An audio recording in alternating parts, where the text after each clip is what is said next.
Hello, and welcome to today's webinar. My name is Isabel Lord, and I'm the Advocacy Coordinator here at RTC. Today's session is hosted by Rails to Trails Conservancy's TrailNation Collaborative, a nationwide peer learning community that brings together advocates, leaders, and professionals from across disciplines to establish and accelerate trail networks across America. More information about the collaborative, including how to sign up to receive updates about innovative programming and resources, will be provided in the chat. Our mission at Rails to Trails Conservancy is to build a nation connected by trails and reimagine public spaces to create safe ways for everyone to walk, bike, and be active outdoors. Our topic for today's session is state innovations for transportation alternatives. The Transportation Alternatives Set-Aside Program, which you will hear referred to as TA, TAP, or TASA, is the nation's largest dedicated source of funding for trail and active transportation projects. RTC's Transportation Alternatives Data Exchange, more commonly referred to as TRADE, is the nation's go-to transportation funding data source for trails and active transportation, tracking transportation alternative spending for tens of thousands of projects. RTC's annual TRADE report helps stakeholders at the federal, state, and local levels understand and make effective use of the Transportation Alternatives Program funding. RTC's State Agency Advocacy Specialist, Kim Chesser, will kick off the conversation with takeaways from RTC's 2024 TRADE report before handing it over to the Transportation Alternatives Program Specialist to share their state's best practices, specifically around providing technical assistance with TAP funds. Today, we are joined by Kansas DOT's Active Transportation Manager, Jennifer Kramer, Montana DOT's Transportation Alternatives Engineer, Dave Holien, and Michigan DOT's Transportation Alternatives Program Manager, Mike Smith. Before I hand it over to Kim, let's take a moment to go through some brief housekeeping. We'll save time for questions at the end. If you have any questions about our resources or other content you'll hear about in the presentation, please type them in the question and answer box on the right-hand side of your screen at any time. If you have specific or more detailed technical assistance questions, please email us via the address in the chat and we'll get back to you as soon as possible. If you encounter any technical difficulties, your best course of action is to contact Zoom's technical support directly at the link shown below. Closed captioning has been enabled for this webinar. You can toggle it on and off using the CC button at the bottom of your screen. Finally, after today's webinar, you'll receive a follow-up email containing a quick survey about today's webinar, more information about the TrailNation Collaborative, including how to join, and a recording of today's webinar. With that, I'll hand it over to Kim Chesser. Great, thank you, Isabel, and thank you to the RTC team here today assisting, and thank you to our esteemed panelists who are joining us to share more about their programs. So RTC is excited to announce the rollout of this year's TRADE report. The TRADE report has been produced by RTC since 1992. It helps stakeholders at the federal, state, and local levels understand and make effective use of the Transportation Alternatives Set-Aside Program. This report provides transparency, promotes best practices, and provides citizens, professionals, and policymakers with information and access to funding data. Data sources include FHWA, FEMAS, and RTC's direct data requests to state DOTs. We appreciate the DOTs taking the time to respond to our data requests as we collect additional data beyond what FHWA collects for their annual reports. We understand the effort it takes for states to complete our data requests, and it allows us to have a comprehensive report. So TRADE is unique in that it provides a cumulative look at the program over the more than 30 years since its inception. It also provides a comprehensive look at the past fiscal year. We collect more specific information from state DOTs regarding their project lists to dive deeper into spending categories.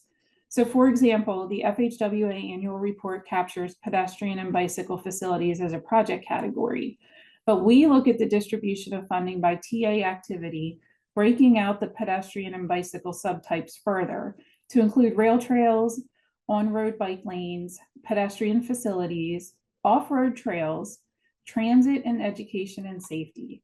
We also have lists built by program, by location. And RTC does an in-depth analysis of the data, sharing key takeaways, trends across the country, and best practices. So this diagram shares trend lines of apportionments, obligations, transfers, and rescissions by fiscal year since MAP 21. We see a significant increase in apportionments since bill and a slight increase in obligations. In order for states to keep up with the continued increase in apportionments under bill, the obligation rates need to increase. We're concerned that the obligation rate falls short of the historic norm of 70%. States can increase their obligation rates by having a steady pipeline of projects ready to be funded. And we noted that states providing technical assistance and match assistance are seeing better results. So what are some of the highlights from our FY 2023 report? So a total of 1.33 was apportioned to the states for the TA program in fiscal year 2023, in contrast to 1.3 billion in 2022. Obligation rates were 62% of apportioned funds, up from 60% in FY22, but below the long-term average, which is around 70%. For FY 2023, the national obligation rates for MPOs was lower than for state agencies at 54% and 76% respectively. Some MPOs are doing a great job at obligating funds, while others seem to be struggling, often due to capacity issues. We're seeing more success when there's collaboration between state DOTs and MPOs. During the first year of bill, there was a moratorium on states diverting funds for purposes ineligible under TASA. In FY 2023, there were congressional restrictions on when transfers could occur, and FHWA allowed 5 states to make inter-program transfers. So the graph on this slide is noteworthy because while transfers during FY 2023 are lower than pre-bill transfers, we're still seeing a decent amount of funds transferred out of the program.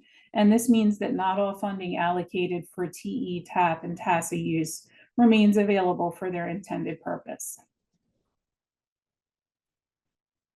So some of the key takeaways from the report, we note that many states are embracing transformative reforms to deliver on transportation alternatives, and we're seeing a sharper focus on equity and safety.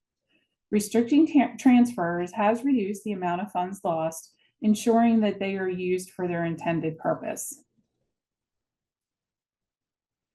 With TA funds increasing by an average of 70% over the 5-year period of bill, states have increased their award sizes. So as of FY 2023, the average federal project award was 1.4 million, up from 776,000 in FY 21 and 421,000 nationwide in FY 19. So with large project awards, we're seeing more strategic projects that better advance key objectives, such as connecting people to routine destinations. One example of this is the Circuit Trails, which is an innovative regional urban trail network connecting people of all ages to jobs, communities, and parks in Greater Philadelphia and New Jersey. When complete, the Circuit Trail network will encompass more than 800 miles of trails, including 5 counties in Pennsylvania and 4 in New Jersey. Today, more than 300 plus miles are complete, with 50 currently in development and more than 400 yet to build. Each segment will continue to increase in value as a recreational and transportational asset as more of the network is connected. And we found funding for the Camden County Link Trail, Segment 1E project in Camden County for $1.5 million, the Burlington Camden Trail with the bridge over Route 130 Pennsauken Township in Camden County for $1.225 million, and the Elephant Swamp Shared Use Trail Improvements, Elk Township in Gloucester County for $1.4 million. So in closing, we observed that the second year of the bipartisan infrastructure law implementation showed stronger performance by states in program implementation. With more states embracing impactful policy change, we're seeing communities of all sizes across diverse geographies benefiting from these transformative investments. So next, I'd like to turn it over to Dave from the Montana DOT. Dave, take it away. Thanks, Kim. Hi, everyone. I'm Dave Holien. I'm the Transportation Alternatives Engineer from Montana. And yeah, here to talk to you today about our application reimbursement and kind of tell you more about that. So, as many of you probably know, the current IIJA funding bill allows for states to allocate up to 5% of TA funding annually to provide technical assistance to applicants. Montana, as are many states, but we have a lot of rural small towns with just a lot of um, small towns with not a lot of qualified staff as far as engineers and grant writers. A lot of these communities only have a few staff members, so it's certainly not qualified to put together a transportation alternatives program application. And so what Montana has decided to do to capitalize on this 5% of funding that we can use to provide technical assistance is we've kind of taken the stance of what we do is we provide an application reimbursement, and specifically for the small and disadvantaged communities that we see across the state. So these are the communities with a population of 5,000 or less, and also all our tribal communities. That's kind of the threshold. The communities that are larger than that are the small urban areas, and they tend to have at least an engineer on staff and certainly some more resources. So we're targeting the very small communities, which certainly still have needs for transportation alternatives projects. And what we've done is we essentially it's an application. It's a reimbursement. So what we do is we program a sum of money, which I'll get into here in a little bit. But the nuts and bolts of it are we program an annual program, and then we allow communities to hire engineers or grant writers or whoever they would like to put together an application. And once they submit it to us, a TA application, and of course we have some guidelines. The application can't be junk. It has to be a viable application. But once they submit that application, they're able to then submit a reimbursement request to the state for up to a $5,000 reimbursement. And yeah, it's been quite successful. As you can see here, we 2 years ago in 2023, which was our last, we're on a 2-year cycle for TA call for applications. But in 2023, our last round, we had 14 communities that took advantage of this, that asked for reimbursement. As you can see here, we spent about 56,000 of TA funds. We matched that with state match for about 65,000 total. And one other bullet point there, as you can see, is we do require the cost to be FARS compliant. So they had to make sure that their engineer was, charging them appropriately as far as direct costs and things like overhead rates and profits and stuff like that. We took a look into. But as you can see, it's not a large amount of money, but certainly was beneficial for those communities. And yeah, we're planning on doing this again in 2025, kind of targeting a similar amount, 75,000 for this upcoming year, just because we have a smaller amount of money available. So have to kind of plan for that. But yeah, so I guess the premise is that, or the theory is that, we're targeting those communities to try to make it some incentive to apply, because for a lot of these small communities, I think there's some fear that if they were to pay an engineer, $3, $4, $5, $8, $10,000 to put together an TA application, if they're not awarded that project, well, they're just out that money. So this kind of helps to ease that fear or lessen the pain if for some reason they weren't successful. As you can see here, only 3 of the 14 applications are successful. But again, I think we did see a slight uptick in applications from the very small communities. Kind of jumping around a little bit here. As far as the nuts and bolts go, we program this as an OT phase or other phase for this annual program. It was fully vetted by FHWA. You know, we pitched this to them, had a couple meetings, and they okayed it. What it actually says is in our programming document, it basically is pretty high level. It just says provides funding for the administration of the TA program. And yeah, it's only used for the reimbursements. We don't have anybody charging internally to this program. We do provide a technical assistance, but we tend to just, you know, charge that to overhead or state funds. This is purely for application reimbursement. Again, no contracts. We don't have any contracts with the applicants. I know that question has come up from other states, but we're allowed just to cut them a check essentially, and yeah, we're checking as far as compliance with the payments that we do provide. Another question that I've gotten before is like, what does the application look like? Because $5,000 isn't a lot of money.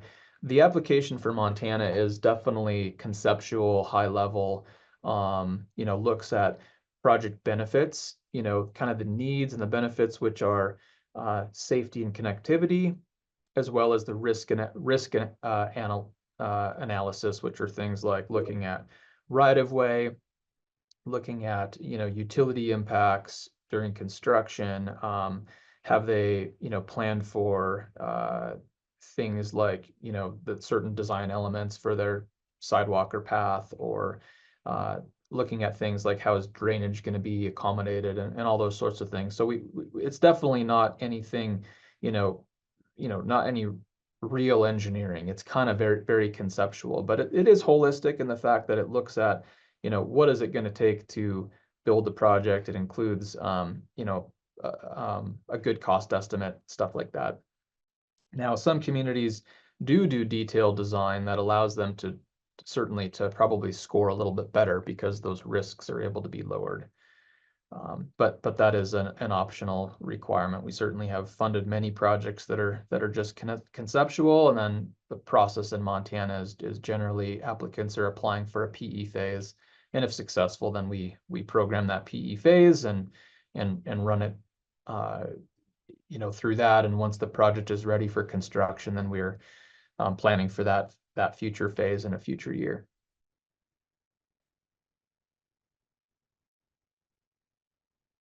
So I kind of talked about this before. Certainly some applications are more than 5,000. We think 5,000 is a good cost for Montana, considering that we're not, the application is fairly limited and high level. It's meant to be approachable.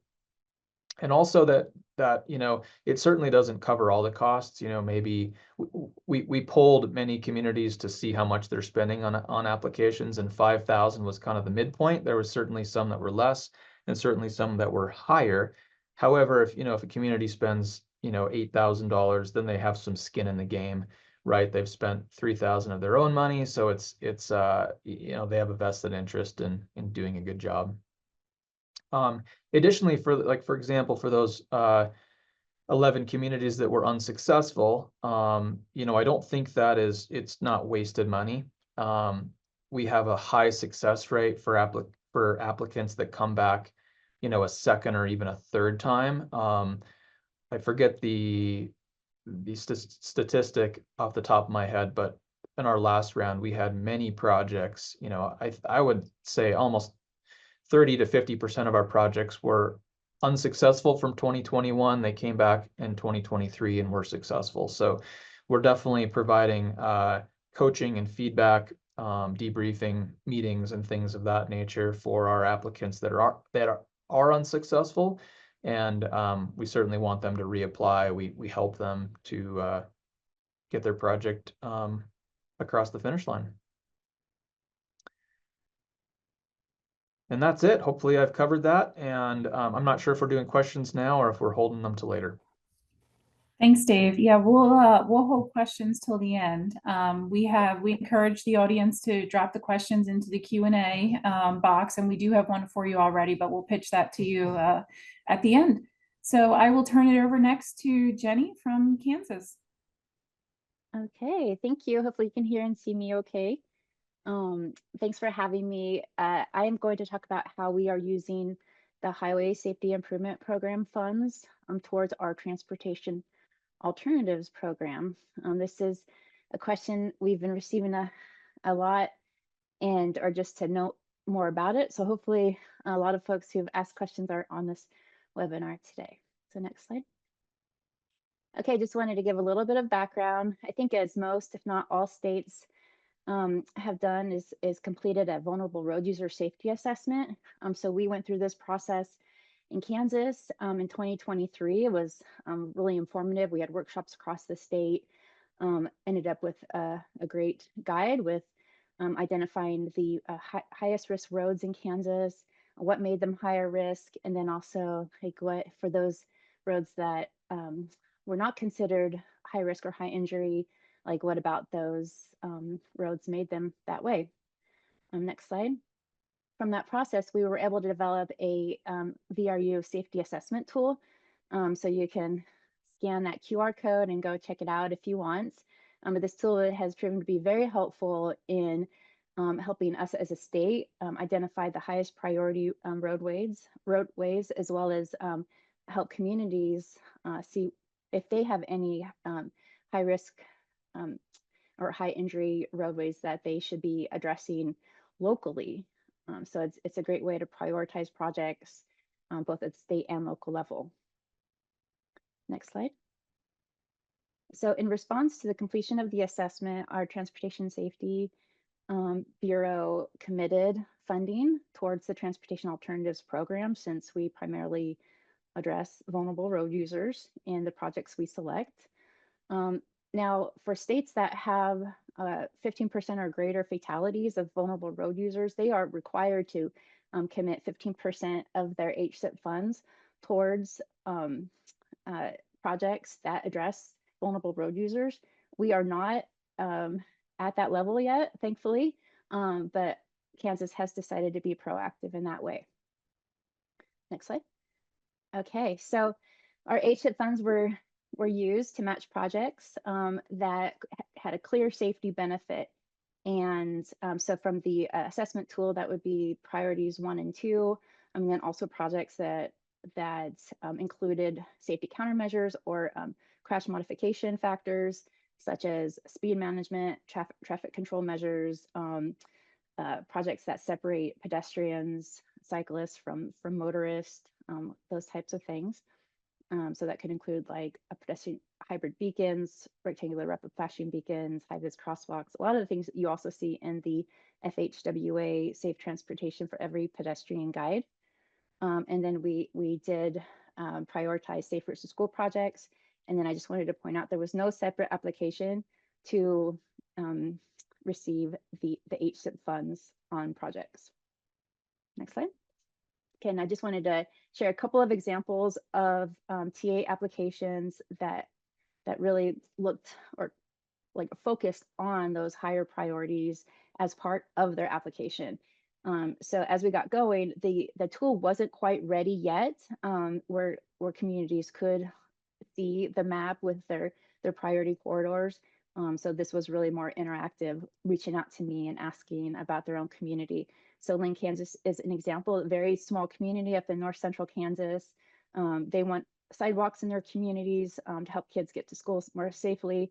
But she wanted to also know like what her community looked like in terms of VRU priority levels. And so we were able to see that they had this little stretch from the community to the highway that was a level 1 high risk network that was not in their original concept, but was then included when she was able to see that. And then that also strengthened her application for HSIP funds. And then Lawrence, Kansas, where KU is, also highlighted their the high priority levels in their application. So this is a multimodal project on Mass Street, and as you can see, the corridor that they will be addressing is a priority one. Also making them this a priority project in our funding. Next slide. Okay, so just to briefly talk about the outcome, out of the 31 projects that we selected for funding, 17 of those will receive HSIP funds, essentially funding them at 100%. So the HSIP funds will be covering that 20%, and well, really all but one. One we had to do a 10% on because it was a larger community and for reasons I'll talk about in just a minute. But these projects, they were able to demonstrate that clear safety benefit. If they were safe routes to school project, again, those are priorities that made them automatically eligible for HSIP. And then these projects, typically included the countermeasures listed, such as walkways, high-vis crossings, bulb outs, those types of things. Next slide. Okay, so just some lessons learned. This is our first time going through this process, so it was a big learning experience, and hopefully I can impart some of that knowledge onto all of you if you're looking to do this in your state. So I want to point out that HSIP, you'll see it in the TA regs, that HSIP can be used to fund TA projects, like can fund the match, so that a project can essentially be 100% covered, except for any non-participating. However, you should remember or know that while that is the case on a project level, HSIP is still considered federal funds. It's not exempt from that category, and therefore you will still need to achieve an 80-20 federal non-federal match on your program for TA. So that means you'll need to find a mix of federal and non-federal to meet that requirement. So in our case, we used a mix of local and state funds for that 20% match. We are lucky in Kansas to have dedicated multimodal funds that can go towards active transportation projects. So that was a big help in getting that program level 80-20. And then for the remainder, we had our locals provide that 20%, which many of them are used to and they're able to. But in doing so, we were able to fund those maybe smaller communities as with fewer resources who applied just because this was an opportunity, allowed them to have their projects funded at 100%. So some things you can do, like in your application, you can consider assigning extra points if a community can provide 20% or more, and then acknowledging that would then allow the program to be able to apply HSIP to those communities that are not able to provide the 20% match on a project. And you could also do it at varying levels, 5, 10, 15, 20% local match requirement. And that would help with that federal, non-federal. And then I think this is my last slide, but some more lessons that we learned that I want to impart is communication. Definitely work closely with your FHWA representative early and often, as well as your HSIP program manager. Make sure you're all on the same page on what makes a project eligible, what the TA program requirements are, and just acknowledging that sometimes that can be that can vary based on interpretation. So just making sure you're all understanding what is eligible to you before you start communicating with communities about eligibility. What's helpful and what we do, we have what we call a concept paper phase. It's like pre-application, where all communities who plan to apply for TA are required to submit a concept paper to lay out their project, cost estimates, all of those things. This allows us to do sort of a pre-screening. It was really helpful for HSIP too, because we could determine before they even apply if they're eligible or not.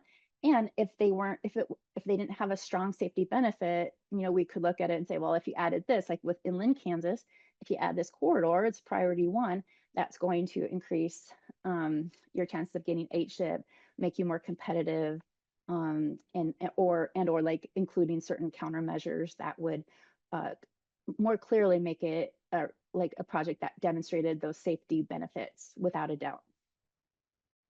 So on the application, one thing I added with we started doing online this year for the first time. I specifically listed out like countermeasure categories or crash modification type categories that the applicant would have to select, like, is this included in your project, in your proposed project? And then if they selected it, then they would have to describe it. So that way we had it well organized of what they were proposing, what made it that project have a clear safety benefit, those types of things. And the state funding that I mentioned before, I know it's not like an easy thing to just go get active transportation funding, but if there is any avenue for that, that was a huge help in allowing for flexibility of funding projects that did not have a super clear safety benefit, even though, like all of them, even, the trail projects, the pedestrian bridges, like all of those had a safety benefit, but for HSIP, like especially the first year, just it wasn't always obvious, or we couldn't make a hard sell on it. So those state funds were able to like come in and help fund those projects that didn't make the HSIP cut. And that is it. If you have any questions, feel free to contact me.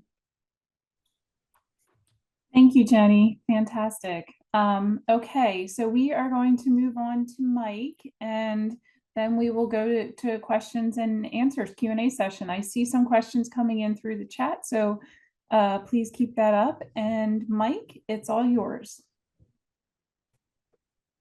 Thank you, Kim. Hi, everyone. I'm Mike Smith. I'm the Transportation Alternatives Program Manager at the Michigan Department of Transportation. On the first slide there, I just make a note, usually, that in our state, we consider the Safe Routes to School category also highly competitive for TAP. You can go on to the next slide. I'll be able to take questions here. I'm just going to hit the highlights. But also, if you were looking to dive further with me, my email address was there at the beginning, and it's also at the end on the last slide. I'll cover our pipeline development, the stuff we've been doing for a long time that we feel is very successful. It might be innovative in another state, and then I'll end with a couple of our innovations in progress. Next slide. The things I'll cover are the grant coordinator role that we provide in our state for multiple grant programs, the technical review process that we use, which is technical assistance before it was called that, and a conditional commitment, which is a preliminary commitment before a grant award. And then, as I mentioned, some of the newer innovations that we have in progress at the end. There's about one slide each. Go ahead on to the next one. Thank you. For the grant coordinator role, we did this through a process improvement around the early 2000s. And we felt that it would be a way to reduce the burden on local agencies, because it's hard for some of our smaller agencies to understand how to manage and deal with federal aid. And we wanted to find a way to educate them before they spend a bunch of time on applications. The old way was that agencies just applied to everything we had a grant for, a grant program, and then we found we were wasting state time applying this, reviewing the same project for all these different grant programs. And they just, of course, hoped that something would stick. But the new way is we target the application. So with the grant coordinator role, we can suggest not only MDOT grant funding sources, but ones from our Department of Natural Resources or private funding sources, other types of grants that would be best for the local agency's projects. And that helps us whittle down to get to what are good for TAP as well, basically anything that's good for federal aid. And so that has helped us relieve local frustration with the state, and it's helped us waste, if you will, less state staff time. The wraparound programming and guidance is a reference to how we advertise the grant coordinator role, which is on our website.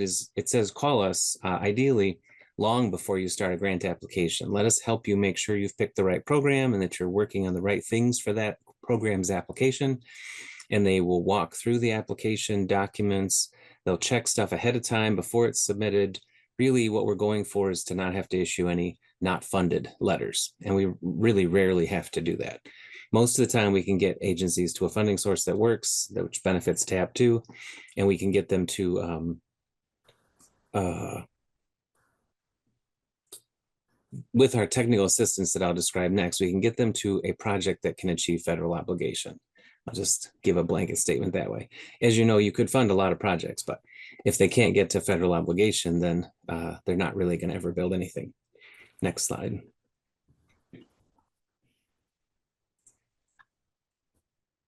For our technical review process, we have experts at the department that we allow to be available through our grant coordinator contact. While an agency is developing their application, we might have things that we want to check on, like how to do an appropriate rail crossing, and we'll use folks from our Office of Rail. They'll go on site to talk about that and get the costs right and deal with the railroad communications, which can be challenging. And we apply technical experts during the review process as well, and give applicants a chance to change their applications based on what our reviewers suggest, like how to get their trail around a cemetery, or how to get through an endangered species area or go around it, how to mitigate wetlands, those kind of things. We have different folks that we use, same ones we use for our MDOT, state projects. We borrow them for the use of TAP and for our local projects to provide that advice and free technical assistance. Then after the agency has changed their application and we're able to give it a level of commitment that I'll describe on the next slide, they continue to work toward those solutions based on what we recommended. Some things, for example, might include our state archaeologist saying, there's this sensitive area here.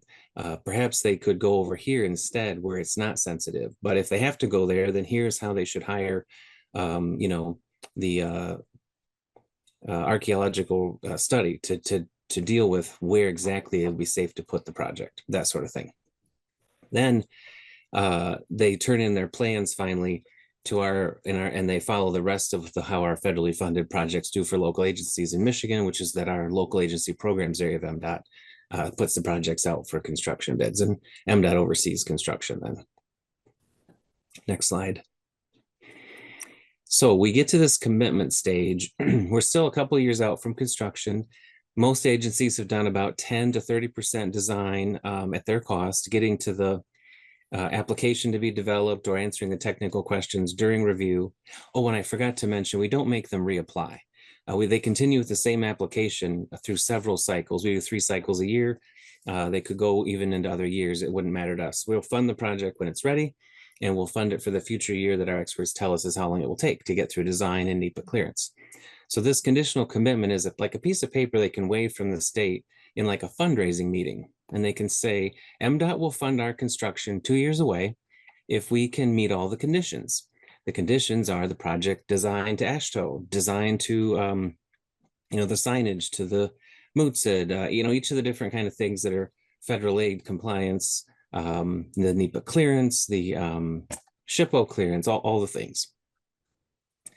And they might take 1 year, they might take 2 years, they might take 3 years. We'll, like I said, give them that conditional commitment for future year construction funding in the year that we think is enough time for them to make it.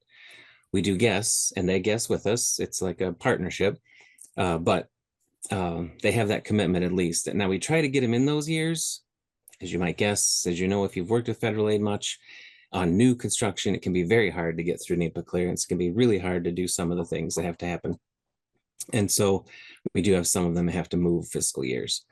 But that does give the applicant that confidence that we will do a grant award once their project is compliant. And, it gives them that multiple years to raise the funding, the match money, buy the right of way, whatever they need to do to get the project to construction. So they use that to leverage those other things. Then finally, when they've met all the conditions, that's when we say, you'll get the grant award. We typically award the grant, send it to FHWA for obligation all in the same week, and send it out for construction bids within about 1 more week. So that's how for that trade report, that's how our state shows up as never having obligated funds that don't get used. Next slide. For our newest stuff, The Walkability Action Institute is a very interesting thing for us. In our state, the Department of Health and Human Services has been funding this kind of work and using this national training protocol that the Center for Disease Control came up with. That's their copyrighted term, Walkability Action Institute. And it's put on as a subset of their National Association of Chronic Disease Directors. And so I went to one last year and I said, you know, what can we do to make that work for TAP? Because I really like how it helps the local agency who has capacity problems, doesn't have an engineer on staff, et cetera, because it's free training. And we're going to do it. We issued a grant now to the Department of Health and Human Services. So in 2025, we'll be selecting with them 8 local communities to benefit from this training. It'll be picking areas that they will be in areas that are high disease burden, lacking in facilities for active transportation, lacking in capacity, and that have vulnerable user safety concerns that we have documented. And we have lots of areas in Michigan that easily fit that bill. Then what we've added on to the Action Institute, what they're normally doing, we're going to do, but also add on to it basic engineering level support. In our state, that'll be provided by Tool Design. They're going to be able to go on site to those agencies, and they will have created in the Walkability Action Institute an action plan. They will have created some sort of list, you know, laundry list of things to make their town more walkable.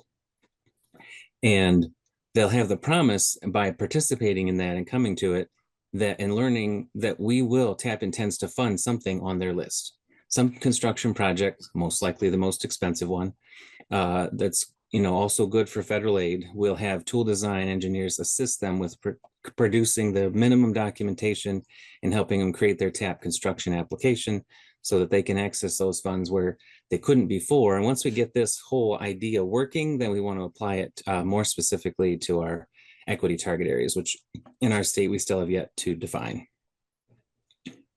Oh, at the end, there'll be a final report to tell us how to do that in the future better.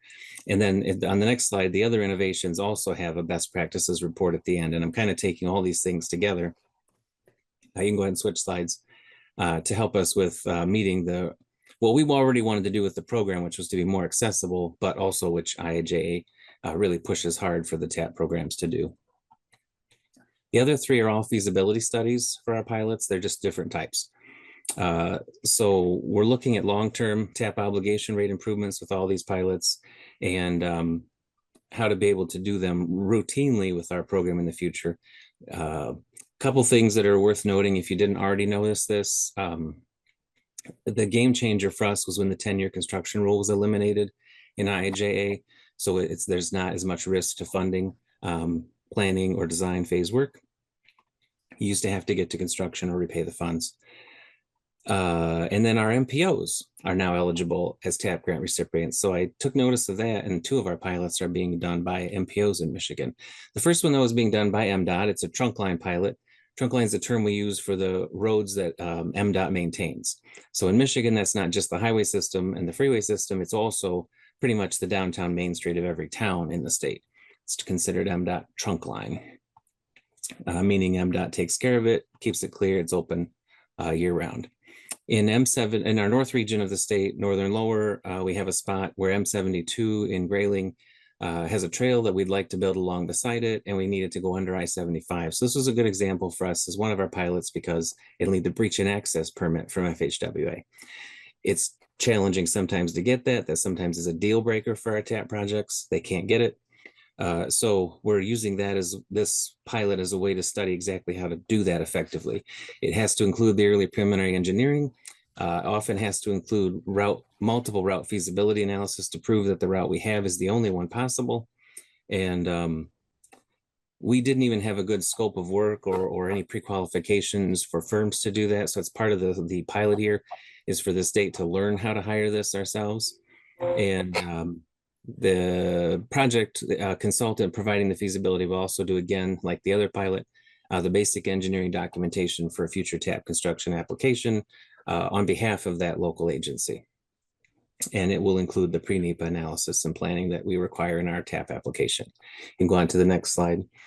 And this is the last 2 pieces, 2 other kinds of route feasibility analysis, one with a small MPO, one with a large MPO. The small one is in Midland County in Michigan. It's in our Bay region. they had maybe 8 or 10 projects on a master plan for the Midland County area that they had just developed. And I'd asked them, what's next? You know, do you know how you're going to fund these? And they said, nope, figuring that out is next. And so we wanted to use this pilot as a way for them to whittle down which ones of those projects are good for federal aid, which ones are most likely to be able to achieve federal obligation, do the EPE or early preliminary engineering on those, and the basic documentation again, and get those TAP construction applications turned in. The last one there, Tri-County, is the 3-county MPO that's around our capital in Lansing. They had more than 100, maybe closer to 200 trail projects on their brand new, publicly vetted. They did a really great job with community engagement, active transportation plan. Lots of great projects on their list. Again, I asked them, how do you know which ones are good for TAP? They said, we don't yet. We need to figure that out. So another pilot was born, and we said, let's do a funnel down approach. So it's going to be like a couple red flag passes. And this hasn't happened yet. We're still figuring it out, but the grants are issued and the consultants are hired.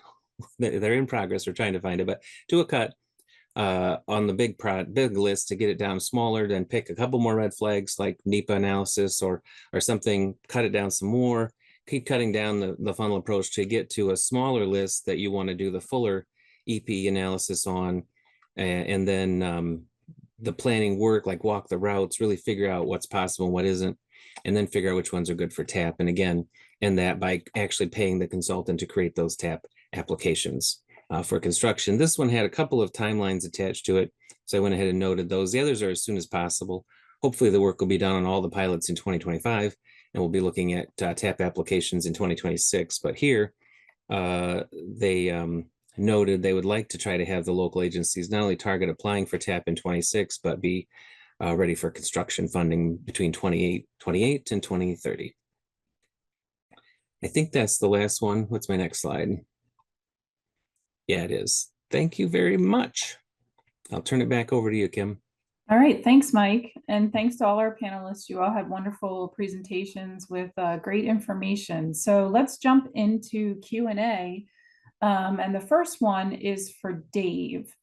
Dave, the question came in, did applicants have to demonstrate costs such as invoices or receipts in order to be reimbursed? Yeah, for sure. Good question. Yeah, we require a cover letter and then all the different invoices from consultants typically. Okay, great, thank you. And for Jenny, how much funding does KDOT dedicate for local match for TA projects? So that was the federal, non-federal breakdown, and I did put it in the chat. So for our active transportation funds, it ended up being about 5.1 million that we applied.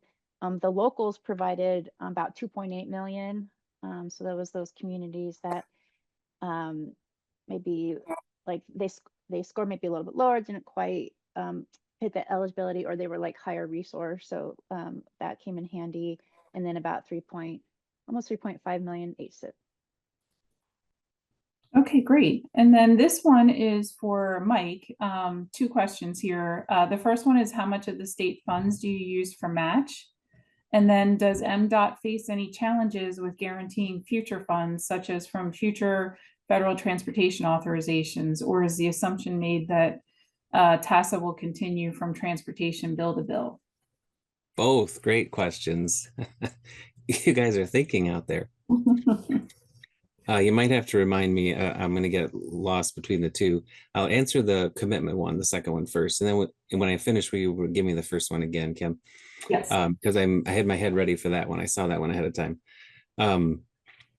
Every time we have a change in administration and we have a new MDOT director, which hasn't really been very often. In my 21 years, we've only had 4 MDOT directors, but we do have that conversation.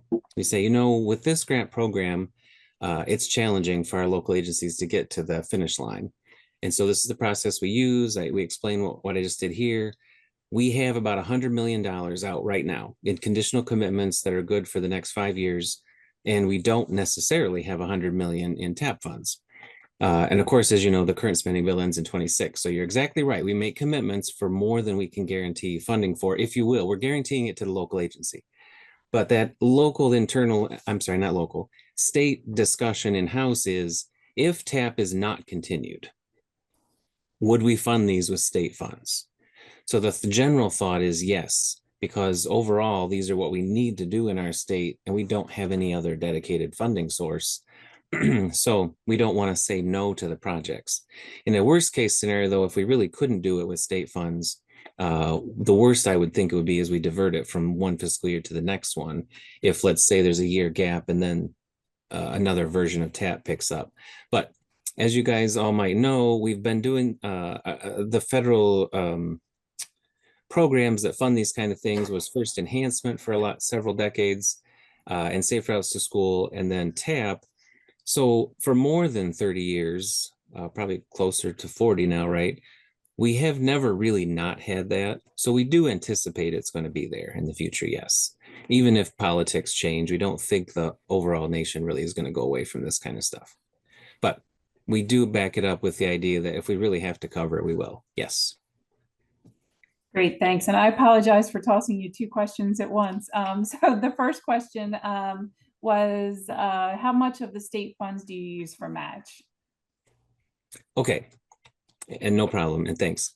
We used to save 20% state funds, but it was because of the way our money comes to MDOT from the Michigan legislature is only available for when the projects were on MDOT property. So we never funded, if you will, local agency projects match when MDOT was a legal grantee, like under enhancement. When TAP removed the state DOTs as eligible, we still had to have a way to do walkability kind of improvement projects in downtowns. Otherwise, we couldn't do them in any downtown in Michigan. So we worked with FHWA to figure out a way around that. And that's that the local agency who wants the project does apply, and they really do want it. They just, indicate that MDOT may implement on MDOT property their TAP grant. But that question of who pays the match does definitely come up because it's MDOT property. So the way it's currently funded is 10% of state funds is set aside in what we call the MDOT trunk line TAP template or budget. And it does help some then with those situations with that local MDOT office negotiation with, who really owns this road? Well, it's MDOT's, but it's your downtown. So who really should be paying the match on the TAP grant? It helps with that if we say, basically, we're going to split it with you. You provide 10%, we'll provide 10%. It doesn't always work out exactly that way, but that's sort of the general average that we shoot for. Does that make sense? Yes, thank you. All right, so this next question is for all the panelists. Is technical assistance just limited to hiring consultant staff by an eligible entity to execute a TA application, or do you have any other examples that you can share? I can try to answer that one. I mean, generally it's because it's for the small communities, at least in Montana. Generally it's for engineering firms or grant writers. However, it's not limited to that. If a small community did have an eligible person on staff, we would certainly reimburse them for their, labor costs as well. So it's not limited to consultants. Great. I'll just chime in real quick. So I mentioned our concept paper pre-application phase that does allow us to provide more in-depth technical assistance. We do have our hired consultants that are working with us to implement our Kansas Active Transportation Plan. And so that includes engineers who have been able to work with communities on identifying routes and interventions, as well as some cost estimates. So that's been really helpful, especially for those smaller communities that don't have an engineer on staff. Great, thank you. Okay, so it's been gratifying to see steps taken to help communities with limited resources to successfully apply for funding.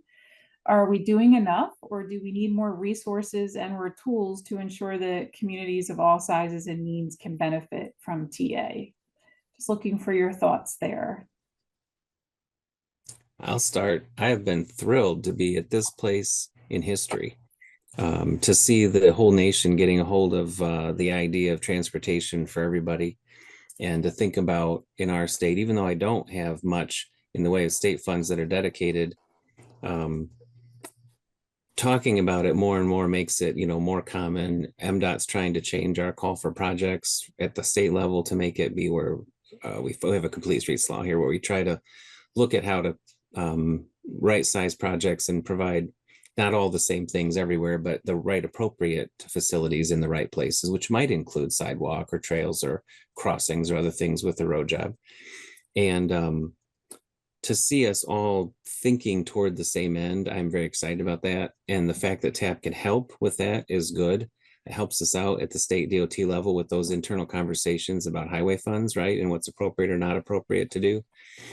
Because there's at least a way to do it, even though we don't have any other dedicated funding for it.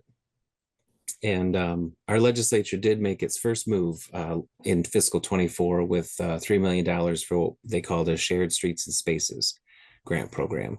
So not exactly like TAP, but similar, and pretty much the first thing that has been funded here with state legislature appropriation for vulnerable users. So I was pretty excited to see that. Great, thank you. I would say we did make PE, or the design, participating as part of TA, so that's been helpful, as well as that match support, especially for those smaller communities where we had a lot of communities apply that maybe couldn't have otherwise without, like, in many cases up to 100% covered. Great. Okay, so we have another question here that came in. There seems to be a new federal announcement for National Scenic Byways Program. This fund has been merged into TAP grants, at least in West Virginia. Is this new funding in a separate grant program, since the closing date for applications is December 16th, 2024? This funds possibly rail trail and water trail access points. And I'm going to toss this question to Kevin Mills, our Vice President of Policy, to see if he can answer that. Sure. Yeah, I see a new NOFO from FHWA offering funds directly from them to states and tribes for scenic byways. So that would be distinct from transportation alternatives. Okay, great. Thank you. All right, and this is our last one here, and then we're just about out of time. And Mike, I think I may have already asked you this one. I did. All right, so I think that covers most of our questions here. I'm going to throw one out there, just since I talked briefly about state and MPOs. State and urbanized MPOs share responsibility for implementing transportation alternatives. What have we learned about how best to ensure that those roles are coordinated and complementary? Any thoughts on that?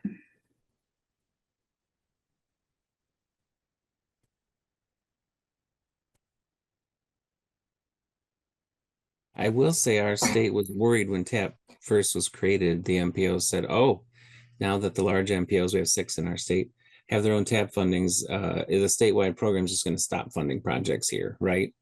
And we said, no, your TAP budget that Congress gave you is about half what we were already spending in your large MPO areas. So we intend to, still continue to provide competitive TAP funds in the large MPO areas than we have. We've roughly doubled their budget in each of them year over year.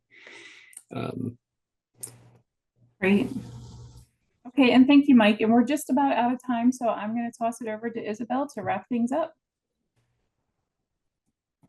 All right, thank you, Kim, and thank you for that great Q&A session. Quick reminder to all attendees to join the TrailNation Collaborative to stay tuned for upcoming events, webinars, and other opportunities for engagement.